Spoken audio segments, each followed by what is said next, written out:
Shalom Bapak Ibu, sahabat Galilea yang diberkati oleh Tuhan Yesus. Mari kita siapkan diri seperti biasanya, kita mau merenungkan firman Tuhan sebelum kita memulai segala aktivitas kita di hari ini. Mari kita berdoa. Segala hormat kemuliaan hanya bagimu Allah, di dalam nama Yesus Kristus. Dikuduskanlah namamu, datanglah kerajaanmu, jadilah kehendakmu di bumi seperti di surga. Kami datang mengucap syukur di hadapan-Mu sebab Tuhan telah mengadakan hari ini bagi kami.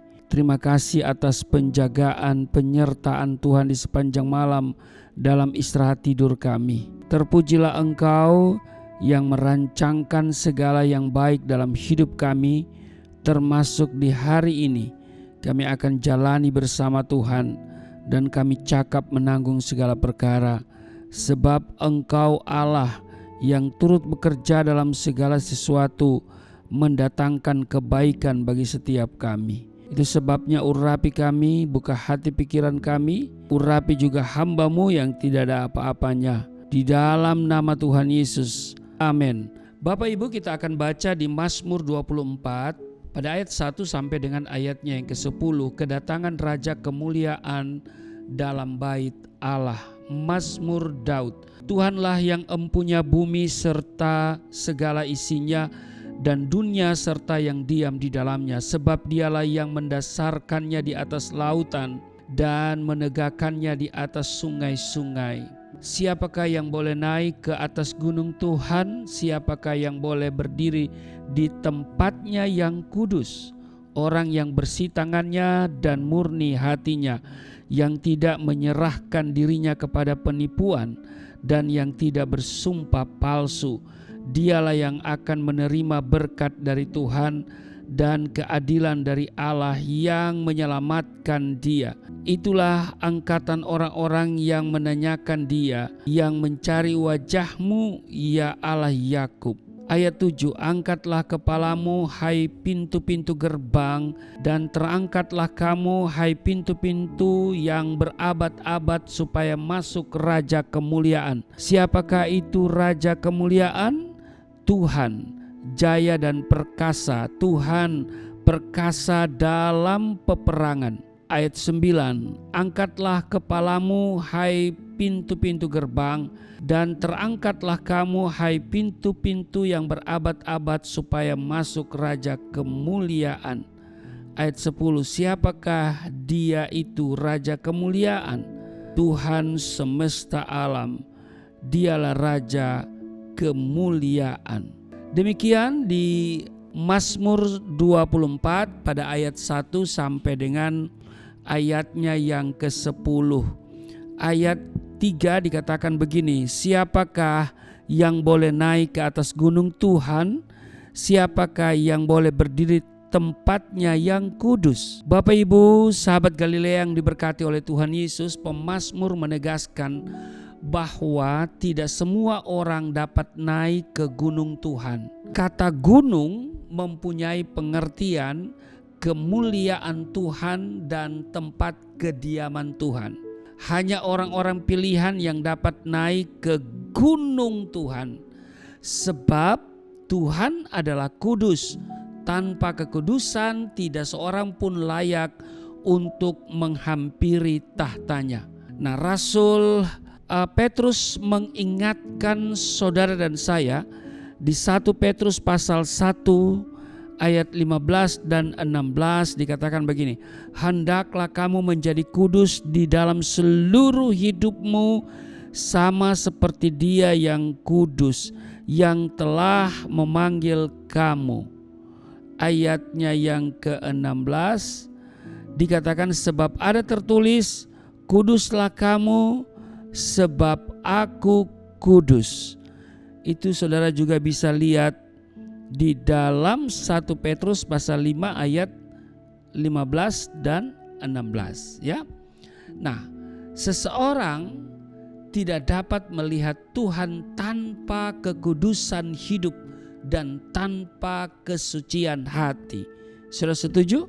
Jadi Bapak Ibu, saudara-saudara yang diberkati oleh Tuhan Yesus, yang boleh naik ke gunung Tuhan adalah di ayat 4 ini dijelaskan ya, yaitu orang yang bersih tangannya dan murni hatinya, yang tidak menyerahkan dirinya kepada penipuan dan yang tidak bersumpah palsu. Jelas sekali bahwa tidak sembarang orang dilayakkan untuk menghampiri hadirat Tuhan. Amin. Ya. Mengapa? Ya, karena dikatakan tadi bahwa Tuhan itu kudus. Ya. Dan seperti dikatakan di 1 Petrus pasal 1 ayat 15 dan 16, hendaklah kamu menjadi kudus di dalam seluruh hidupmu sama seperti Dia yang kudus yang telah memanggil kamu. Sebab ada tertulis, kuduslah kamu sebab aku kudus. Jadi Bapak Ibu saudara-saudara yang diberkati oleh Tuhan Yesus, yang Tuhan izinkan naik ke gunung Tuhan adalah yang pertama, orang yang bersih tangannya. Bersih artinya tidak bersalah atau bebas dari kesalahan. Sedangkan tangan ini berbicara sebuah tindakan. Jadi orang yang bersih tangannya adalah orang yang memiliki tindakan atau perbuatan yang tidak bercela. Bapak Ibu sahabat Galilea yang diberkati oleh Tuhan Yesus, saya kira tidak ada manusia yang bebas dari kesalahan. Betul, saudara setuju dengan saya? Tidak ada manusia yang bebas dari kesalahan. Tetapi di 1 Yohanes pasal 1 ayat 9 dikatakan begini, jika kita mengaku dosa kita, maka Ia akan setia dan adil, sehingga Ia akan mengampuni segala dosa kita dan menyucikan kita dari segala kejahatan. Jadi saudaraku yang kekasih, tidak ada manusia yang bebas dari kesalahan. Dan karena itu kita diminta untuk bertobat. Amin. Bertobat. Dan Tuhan pasti berkenan menerima pertobatan seseorang. Jadi yang pertama, orang yang diizinkan Tuhan naik ke gunung Tuhan adalah orang yang bersih tangannya. Yang kedua, orang yang memiliki hati yang murni. Katakan hati yang murni. Ini berbicara tentang motivasi hati atau kekudusan batin seseorang. Hanya orang yang murni hatinya akan melihat Tuhan. Demikian yang Tuhan Yesus sampaikan saat berada di bukit, ya, yang terkenal dengan khotbah di bukit itu Matius pasalnya yang ke-5 ayatnya yang ke-8. Nah, jadi Bapak Ibu saudara-saudara yang diberkati oleh Tuhan Yesus, hati yang murni adalah, ini artinya tulus. Tidak ada maksud-maksud terselubung, transparan, apa adanya, tidak ada kepalsuan, bersih, jernih, dan tidak ada hal-hal jahat yang tersimpan di dalam hatinya. Jadi orang yang memiliki hati yang murni sekali lagi adalah orang yang tulus, tidak ada maksud-maksud terselubung, sangat transparan, apa adanya, tidak ada kepalsuan, bersih, ya, bersih hatinya, bersih pikirannya, ya kan, jernih, dan tidak ada hal-hal jahat yang tersimpan di dalam hati. Karena itu kita harus menjaga hati kita, Bapak Ibu. Amin. Sebab dari hati akan terpancar kehidupan. Di Amsal pasalnya yang keempat 23, jagalah hatimu dengan segala kewaspadaan, karena dari sanalah terpancar kehidupan. Jadi hati kita dapat menentukan arah hidup kita. Karena dari hati timbul segala yang jahat. Bila hati kita ini bersih, maka ucapan yang keluar dari mulut kita pun pasti bersih. Karena yang diucapkan mulut meluap dari hati. Itu tertulis di dalam Matius pasal 12 pada ayat 34 bagian B. Jadi Bapak Ibu, saudara-saudara yang diberkati oleh Tuhan Yesus, mari kita dalam hidup ini kita mengisi perbendaharaan hati kita dengan firman Tuhan setiap hari.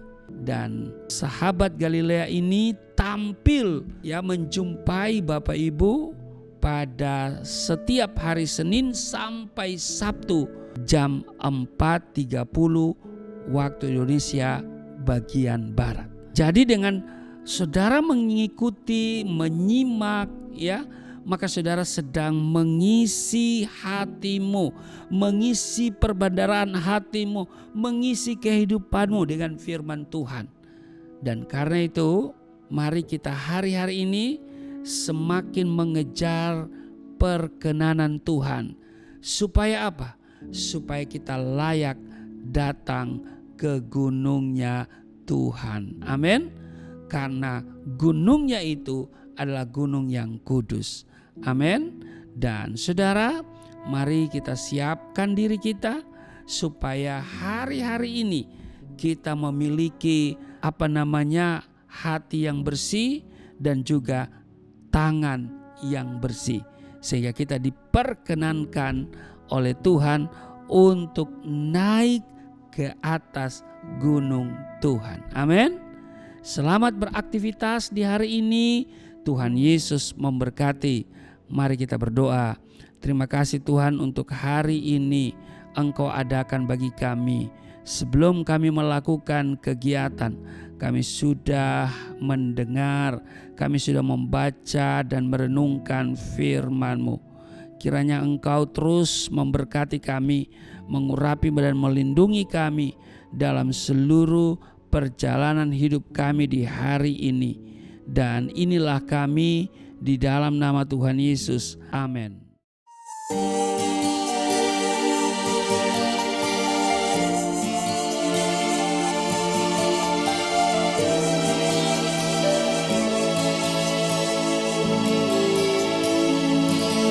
Bapa kami yang di surga, dimuliakanlah nama-Mu. Datanglah kerajaan, jadilah kehendak-Mu di bumi seperti di surga.